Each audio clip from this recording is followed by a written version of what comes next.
Remember the days we saw purple haze. 1 and 1 and 1 is 3.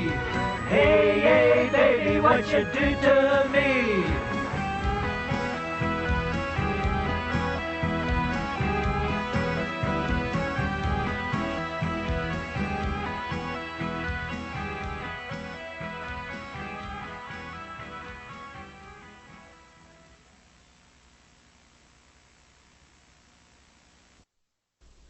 Good evening and welcome to Louisville Late Night.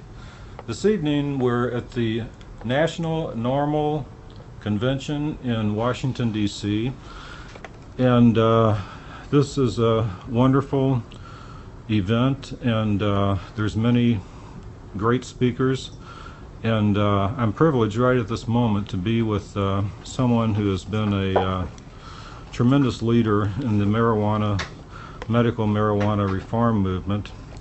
And I really want to make my comments brief here and maximize this opportunity to speak with Dr. Lester Grinspoon.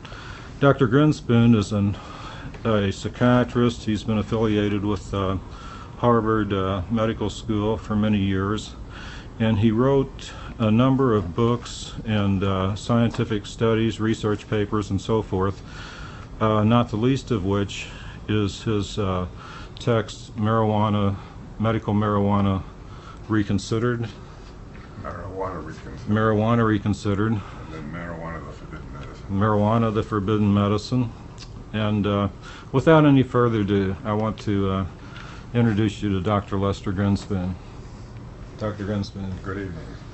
Thank you for being with us here today. I'm wondering, could you briefly describe to our audience back in Louisville, Kentucky, what your experience has been with the whole issue of medical marijuana?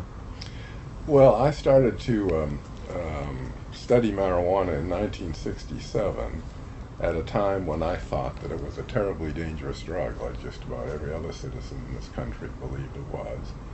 I was amazed when I began to study it to discover that despite my training in science and medicine, I had been brainwashed like every other citizen.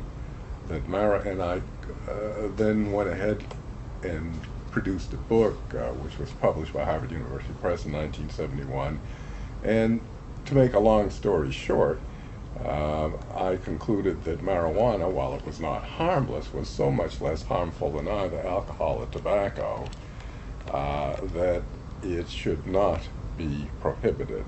That in fact, the greatest harm from marijuana came not from any inherent psychopharmacological property of the drug, but rather from the way we as a society treated people who used the substance. That is to say, at that time we were arresting over 300,000 people every year, mostly young people, for marijuana possession.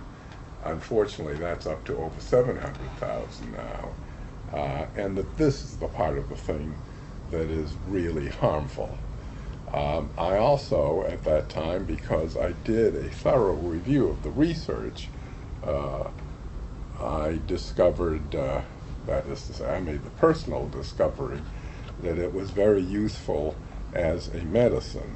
And I had a personal experience with that in the early 70s when my son, who had acute lymphocytic leukemia and had to get these cancer chemotherapeutic substances which cause such great nausea and vomiting,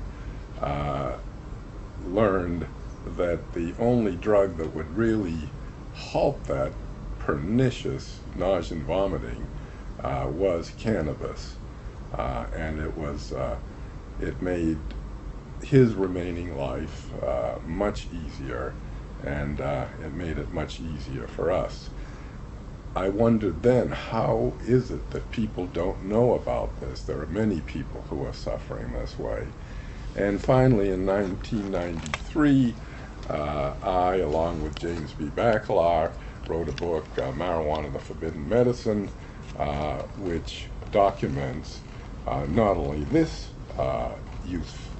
usefulness of marijuana, this medical usefulness, but indeed by the time we got to the second edition in 1997, we were able to